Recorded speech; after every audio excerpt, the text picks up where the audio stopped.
Stadium Road, and it doesn't even exist anymore. It's on the corner of it was on the corner of Stadium and Drake, and there's like a Bob Evans there now or something. And it used to be Harpo's Lanes. It was a bowling alley, and I went there with my girlfriend and her twin sister, and we went bowling in the middle of the night, and it was like 1 a.m, and these dudes, who, by the way, did have mullets. I don't like and mesh-backed caps. I don't know what their names were. There were these two guys and this woman. And the dudes were in the alley next to us bowling. And they kept looking at me and laughing, and they kept going like this. Like this. Which back in the day was like, oh, this is what gay people do. Like, I'm gay, you know? So I was like, guys, if you're breaking your wrists, you're probably bowling too much. Because I thought I was funny or something. And then so they walked over and they were like, oh, okay, you're a F word for homosexual person and all this kind of stuff. And I was like, great. What would make me not one of those if I had a haircut like yours? And they were like, no. And at no point, because I was like being all idealistic and stuff, at no point did I say, guys, I'm not gay. I was just like, whatever, there's nothing wrong with being gay. Fine, call me gay, whatever. And so this was 1995. Yeah. So I was your age. Like, I was like 16, 17. I was roughly your age. So anyway, so this went on for a while, and at one point, their girlfriend actually slapped me. But the guys never touched me, But they said all sorts of hateful things. And I said a lot of, smart, alecky things back to them, And so anyway, they left before, by the way, they were, at least mid-20s, and they were drinking. A lot. So anyway,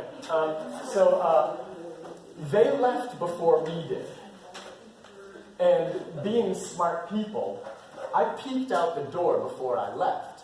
And they were waiting for us in the parking lot. So I was like, okay, I'm there with my girlfriend and her twin sister. We're all in high school. They're like grown men in their maybe late 20s, mid-20s, I don't know.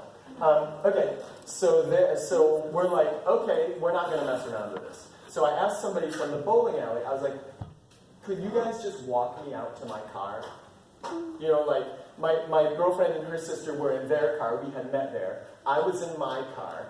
And I was like, can you just walk us out to our car? And then, thank you very much. And they were like, sure. They were really nice about it. So they walked us out to our car. When those guys were literally just right outside the door, but they kind of waited because they saw that there were other dudes there with us, So I got in my car. I left. Sarah and Stacy left, and I drove down the street, and I stopped. It's 1 a.m. I stopped at the first red light. I catch a flash in my rearview mirror. I lock my door. At that moment, the dude is pulling on my door handle. Oh my gosh, that's freaky. Right? Yeah. So they stopped. They jumped out of their truck at the red light and ran up to my car to try to pull me out of it.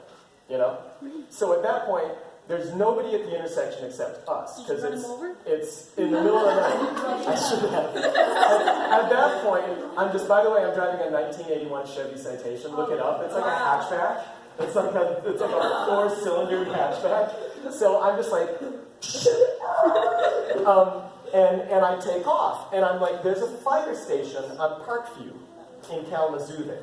So I just turn the corner, and I'm like, I just need to get a mile down the street. I'll pull into the fire station. There'll be some emergency personnel there, whatever. They followed me in their truck. They passed me and pulled up in front of me and blocked the road.